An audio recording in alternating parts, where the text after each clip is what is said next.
Hello everyone, welcome to back my channel. I hope everyone is having a wonderful day. Before starting the video, please go ahead and hit the subscribe button and give this video a thumbs up.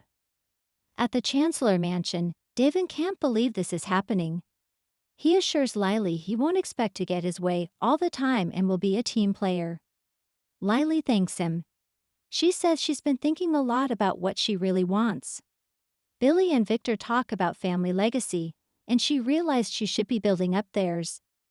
Abby appears and they fill her in. She's thrilled. Devo wants to celebrate. Let's go. At Nate's place, he and Audra share a little toast and kiss. He tells her he could spend forever with her like this on the couch. She teases about slagging off.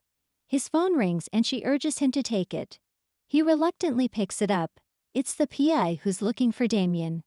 He answers and asks if they've found his brother. He listens and says, "Thanks for the update." He tells Audra that a lead has led the investigator to Los Angeles. Just then, he gets a text from Devon, who asks him to join them to celebrate good news about Lily. Nate asks Audra how she feels about spending some time with his family. Audra complains and he reminds her that she said she was committed to winning them over. He coaxes, "Do it for me." Audra thinks that's something a boyfriend would say. Are we turning into a couple? Nate knows she hates labels, but she likes spending her time with him, and they did a major holiday together. They kiss and she agrees to go. In the park, in the dark, Sally and Billy pause their jogging session to discuss heart rates and how cold it is out there. Billy says he needed this after the day he's had. They sit and he warms her up. They kiss and suddenly she doesn't feel as cold. He teases that next time she might have to wear another layer. She jokes about him telling her what to wear. They keep bantering as Billy says they might have to find another way to keep warm. Phyllis enters Crimson Lights and turns around when she sees Lauren and Michael. Lauren calls her name and she says hello to her. Lauren urges her to sit down and talk it out with Michael, who jokes about the chill in the air. Phyllis says there are other homicidal maniacs to defend besides the one who killed her son's love and framed him. Michael says they all want justice to be done. Phyllis says the only way that will happen is if Sharon spends her life in prison. She'll make sure that happens. Michael chases her onto the patio and says he wants whoever ran her off the road to pay. So let's find out who it did it. Phyllis learns that Lauren told him the car she saw in her flashback wasn't Sharon's. Phyllis accuses her of betraying her too. Michael tells Phyllis they all just want the truth. Phyllis knows the truth and won't be cross-examined by Sharon's lawyer. Michael's looking out for her as a friend. She could be charged with obstruction of justice. Phyllis argues that he's acting like her enemy. Michael says demonizing him won't help anything. He reminds her she cruelly put them through a memorial service for her. She thought they were past that. Michael says they are because they forgave her. Standing up for her didn't win him any friends, and now he's doing it for Sharon. He urges her not to make things harder than they already are and to tell him the truth.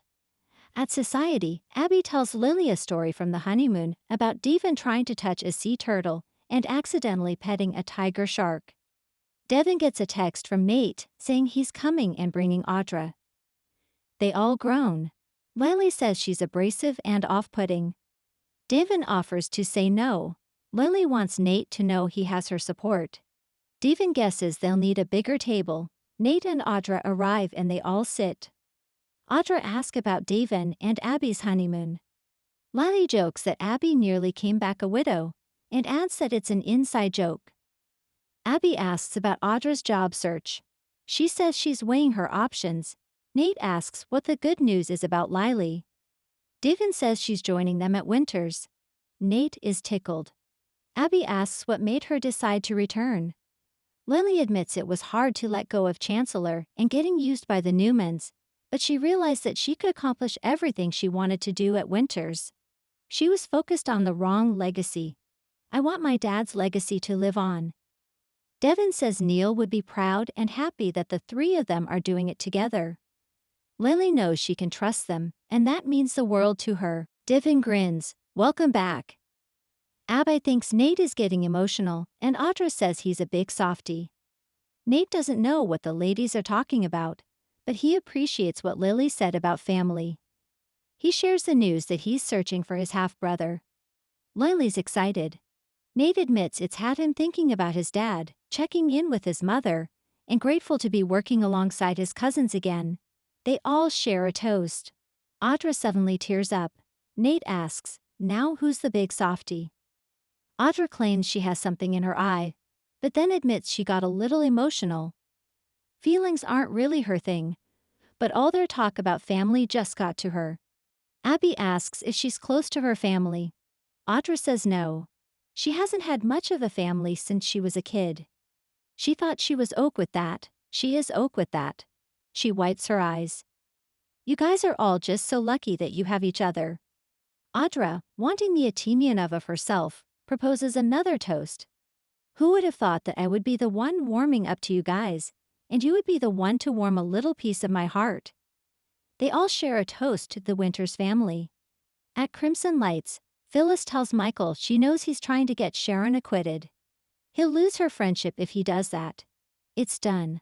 Lauren protests and Michael tells his wife she doesn't have to defend him for doing what's right. Michael and Lauren storm out and Billy walks up to Phyllis to ask if she's okay. Phyllis says she just realized that two people she thought were her friends clearly are not. He asks, "What's going on?" Phyllis says she has new ideas about bringing Victor down. She'll buy him a drink.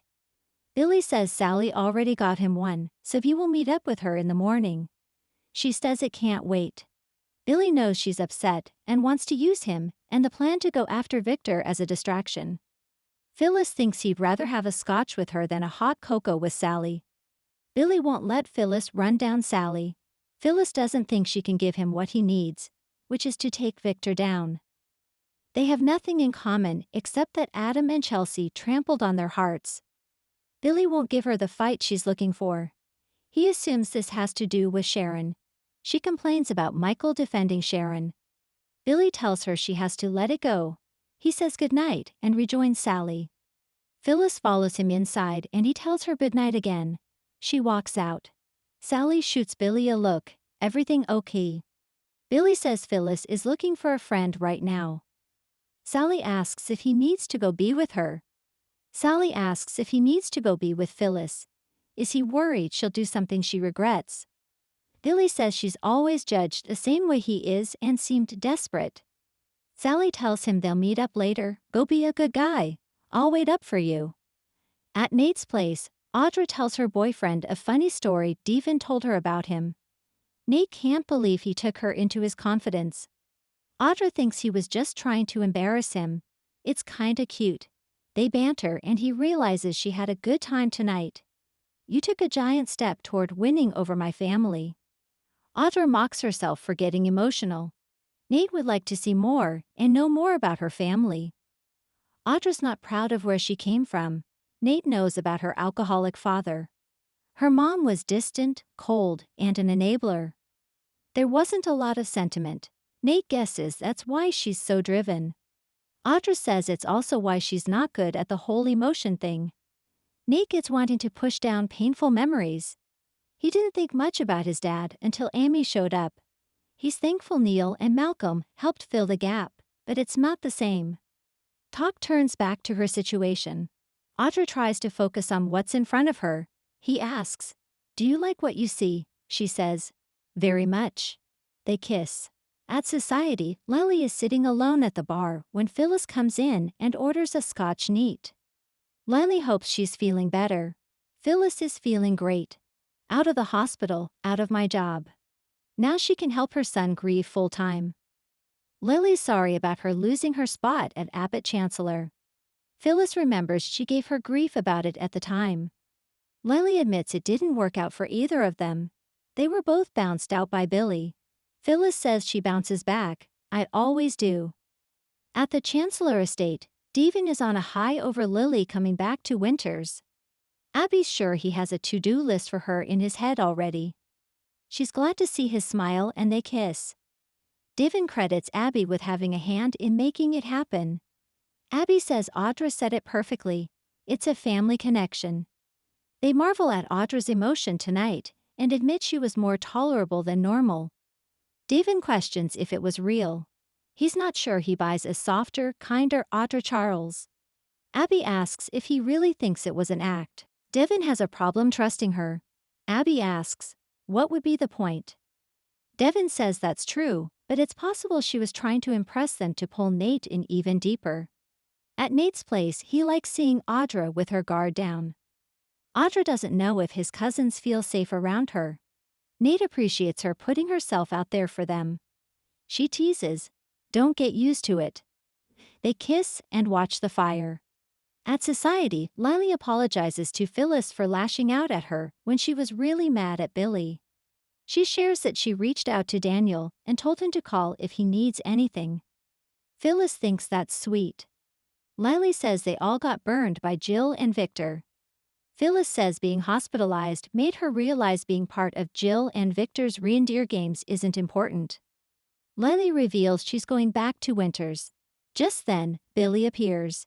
He tells Phyllis he's glad he found her. Lily senses they have things to discuss and says goodnight. Billy orders a scotch and remarks on Phyllis and Lily sitting down together. He apologizes for pushing her away earlier. Phyllis admits she could use a friend. Thanks for watching this video, and please subscribe our Y and R Update YouTube channel for more update news.